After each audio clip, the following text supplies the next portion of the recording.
We're here with Becky Conowitz, Director of International Admission for Santa Clara University in Santa Clara, California. And she's going to be talking to us today about Santa Clara and their admission and evaluation process. Becky, thanks for being with us today. Thank you for having me. Let's start out just by getting to know you a little bit. So tell us a little bit about what you do in your role as an admission officer. Sure, I'd be happy to. As an admission counselor, my primary role is to go out and promote Santa Clara. So I do travel around the world to talk to students, primarily high school students, and we love their parents as well because we know it's a family decision. And so I share with them information about our programs, our admission requirements. I also try and connect them to current students on campus so they can get that perspective. I do evaluate the applications as well, so if an international student applies, I am the one who would be reviewing their application and bringing it to our admission committee. Lastly, and a big piece that I think international students forget, is I'm there to be a resource. It is a complicated process to apply to U.S. universities, especially those students who do not have a college counselor per se. And so if they have questions or that they find our admission process complicated, I welcome to hear from them so I can correct any information or misinformation that they have. So what is it that you like about your role in admission? Great question. For me, it's definitely the students. I really enjoy hearing about their culture or seeing them in their homes and in their high schools. But I also love the institution that I'm working for and really believe in its mission. So finding the perfect student for our campus is a passion that drives me to come to work every day. That's fantastic. You mentioned the passion about matching students up with Santa Clara University. So can you help us get to know Santa Clara a little bit more? I'd love to. I think the piece that makes Santa Clara the most interesting as a university is our location. We are in the heart of Silicon Valley. So what does that mean for a student on our campus? It really means accessible to startup companies as well as Fortune 500 companies. It's a place where you can go to the beach or go skiing in the mountains. So there is this healthy balance between hard work and being a committed student, but then enjoying the surroundings. We are about 45 minutes from San Francisco, and San Francisco has many festivals going on. It has it's a foodie city, so if you're into food, you can find great restaurants. We are also play with our location in the sense of you will hear from great speakers who will talk about their successes, but also their failures and how they kind of pick themselves back up beyond that. We also have wonderful weather with our location, and so if you're somebody who would like to experience snow but keep it 3 hours away, we can offer that. But if you really want a sunny, mild climate, that would be the Silicon Valley area. Santa Clara also offers a variety of academic programs. So if you're a student who is unsure what you'd like to study, we can appeal to those students that are undecided.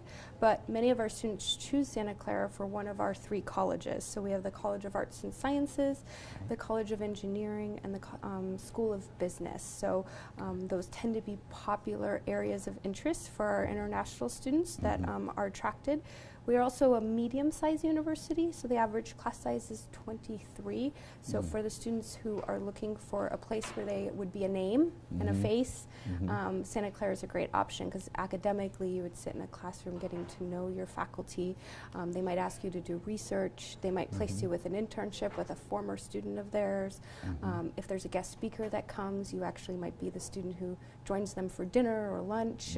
So you really develop these relationships. And if anybody is familiar with Silicon Valley, you will know that relationships go a long way. It's not necessarily where you went to college, but who you know and do they believe in your work ethic, and that really starts on our campus. Last but not least, I think our environment. We're in a very safe neighborhood, so though we have San Francisco and we have wonderful beach access, our students really feel like they can walk around campus, bike around campus, skateboard around campus freely and comfortably and safely. Great. Well, you've touched on this a little bit already, but I'm always telling students that universities have their own personality. So, how would you describe the personality of Santa Clara? I think the personality of Santa Clara is reflective of our Jesuit mission as well as the Silicon Valley, our location. So a couple of things that come to mind is friendliness and a respect for others. There's a sense of wanting to get to know other people and curious about their backgrounds and interested in other cultures. I think the Silicon Valley and the Jesuit mission is to be engaged and care about those that are less fortunate, care about the environment, care about making the world a more humane and just place. And so you'll find that our student, I guess, environment really caters to that. So whether it's a Sunday morning, cleaning up a neighborhood, or it's in a class discussion where you might be in accounting, but you're going to focus on the financial benefits of going to solar power as a company, you're always connected to this idea of, can we make the world a better place? And that's reflective in Silicon Valley. So it's this combination of who we are as a Jesuit Catholic university and our location. So moving that to the student side of things, what kind of a student is a good fit for Santa Clara? Great question, and I think this is really important for students to think about. There are 4,000 universities out there. There are some top ranked and there are some that you've never heard of. So finding the one that's a good fit for you is really important. And what Santa Clara, a good fit for Santa Clara is a student who can achieve at a high academic level, because the classroom is rigorous. With 23 students, you do have to show up to class. You'll be noticed if you're missing, but you're held accountable for your learning. They will give you exams, essays, presentations. It's not just a large lecture hall and a test at the end. And so we're looking for students who want to thrive in that kind of environment. But also, again, a student who can appreciate the values that we have as a campus, a student who isn't afraid to be maybe sustainable and friendly to the environment, is going to take advantage of the programs that we have on campus, or a student who wants to question the world around them because they want to make it a better place. Last but not least, a student who fits well at Santa Clara is somebody who's passionate about something. We have students who have started their own app on campus to find volunteer opportunities. We've had students who are very passionate about clean water in rural countries, and they've connected that to their engineering work.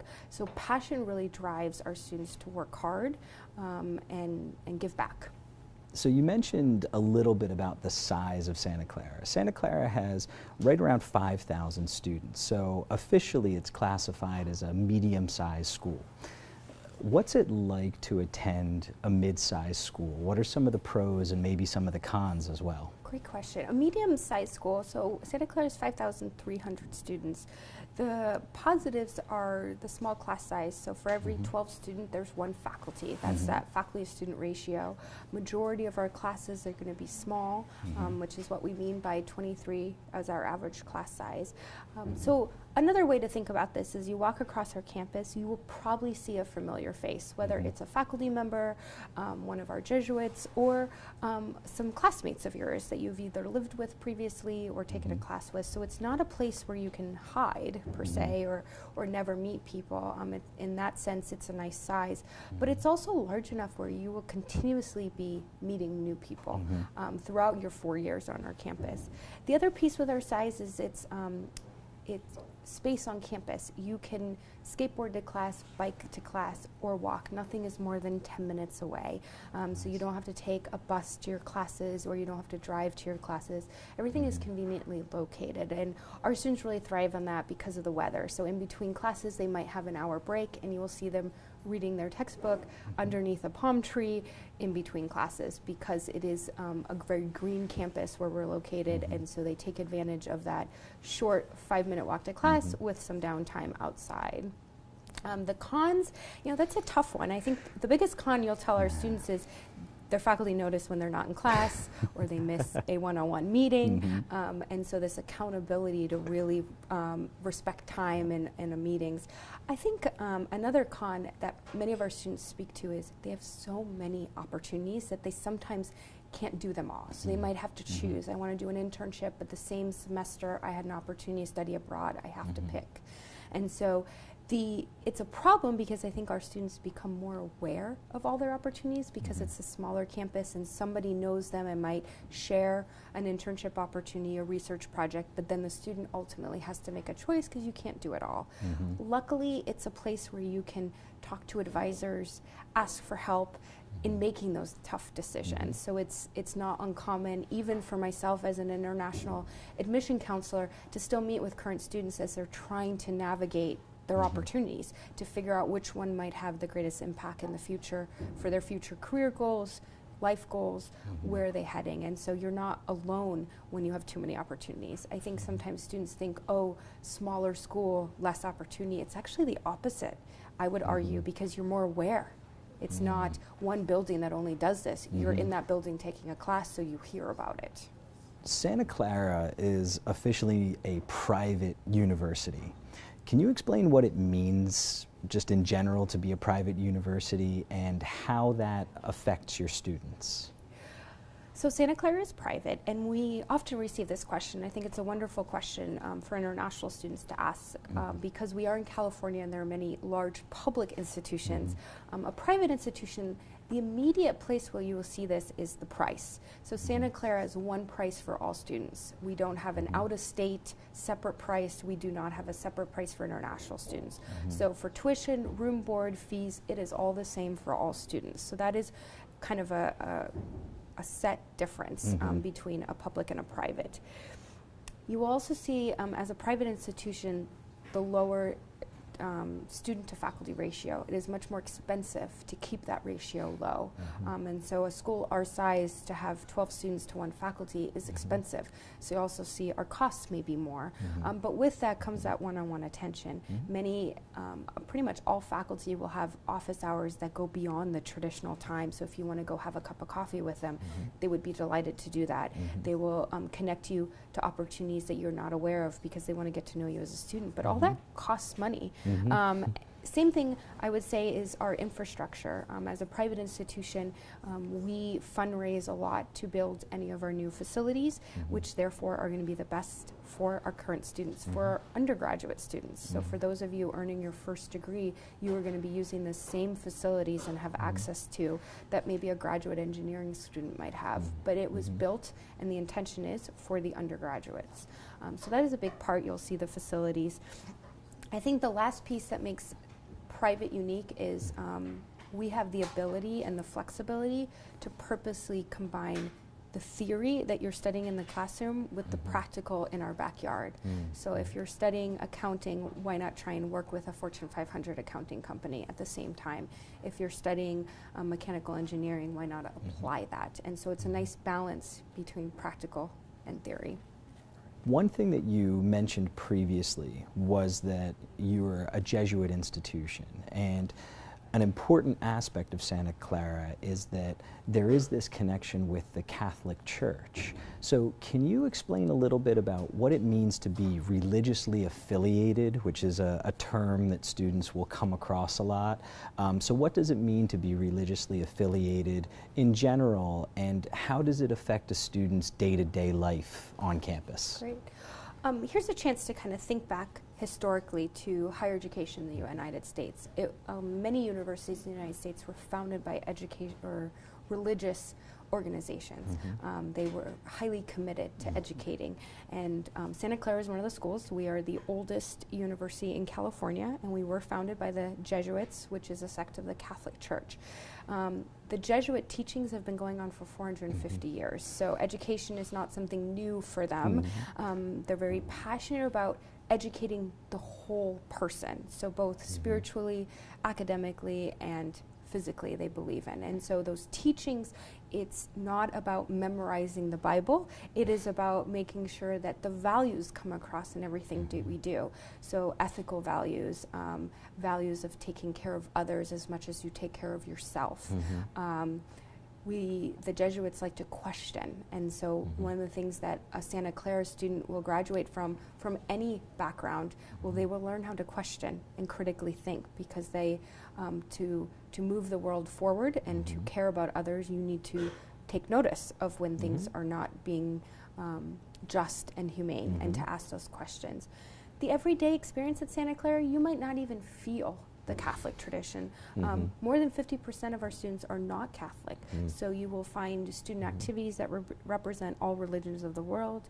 You'll experience these courses that you can take to study other religions, and those courses are often thriving because they represent a classroom full of all different backgrounds, and you're talking about religious topics, and our faculty are very energized when that diversity is in the classroom to bring out those different perspectives. You will find it in guest speakers.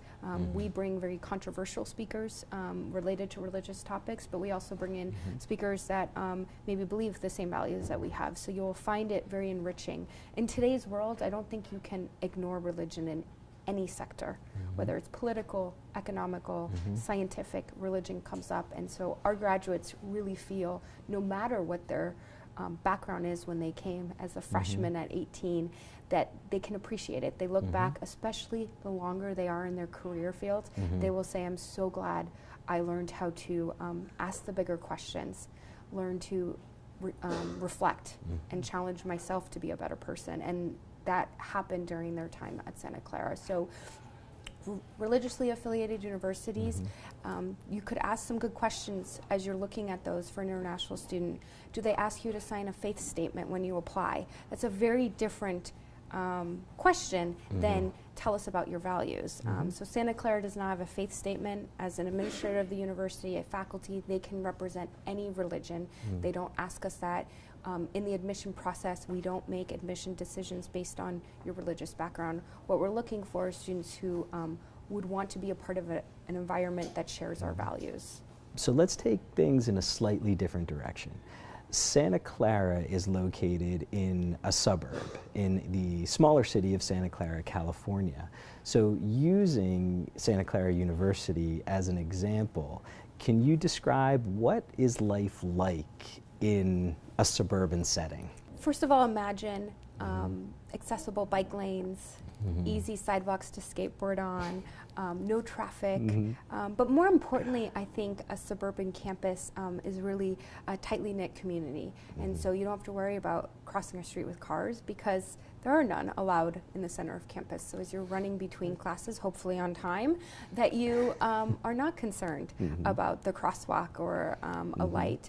The other benefits of living in the suburb is that a city is close by. The city of San Jose is 5 minutes away, whereas the city of San Francisco is 45 minutes away. So our students like that the city isn't a part of their everyday life, but it is accessible. If they want to see a major concert, if they want to see a professional sporting event, we have the Major League Soccer team, we have NHL, we have NBA, all in our backyard, but they're not right on top of us, except for the new 49er Stadium, which will be 2 minutes away for our students.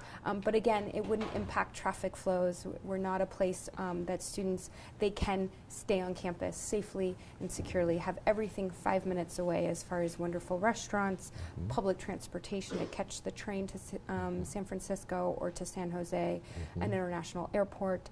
So it's kind of the best of both worlds. You're not immersed in the hectic life of a city, but you're not in a rural community where you can't access public transportation and wonderful restaurants.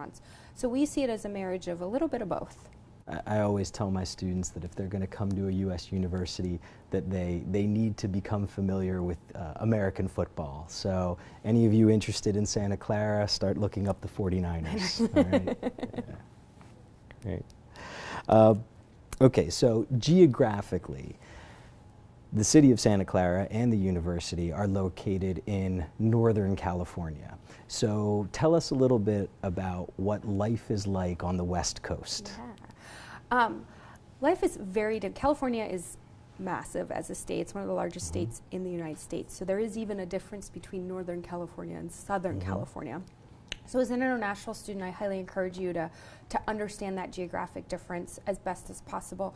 Same thing if you're looking East Coast versus West Coast, because that is a common mistake that students make in their application is they say, I want to be close to LA, and then they apply to a school in San Francisco, and it's a big red flag for us. So do pay attention to location as you're applying. And for us, Northern California, I mentioned earlier the weather. So weather is a big part of why people decide to move to Northern California or establish their headquarters for a company. It's a pretty moderate temperature, consistent, gets a little bit cool and a little bit hot in the summer, but it's pleasant. And so a lot of people really enjoy that consistent weather for outdoor activity. Natural beauty. We have some mountain ranges, we have the ocean, we have lakes. So a lot of our attraction to Northern California is because of the region's natural beauty. We also have the benefit of kind of the Silicon Valley, which to us is a place that promotes innovation, high energy, people who want to take risks and start new companies. But at the same time, there's this social entrepreneur environment where you are trying to make the world a better place. It may be through technology, but you really have a passion that is driving you to make it a better place. And so that energy is really contagious in Silicon Valley. So students and people who work there and people who have moved there, start their companies, they come because the Valley is known for hard work. People work very hard in Northern California. They also come because there's a sense of ethical, merit-based promotion. So it doesn't matter where you went to college, it's more important about the work you've produced. Are you reliable? Have you earned that in a responsible, ethical way? And that's what will move you forward. A lot of investors want to know.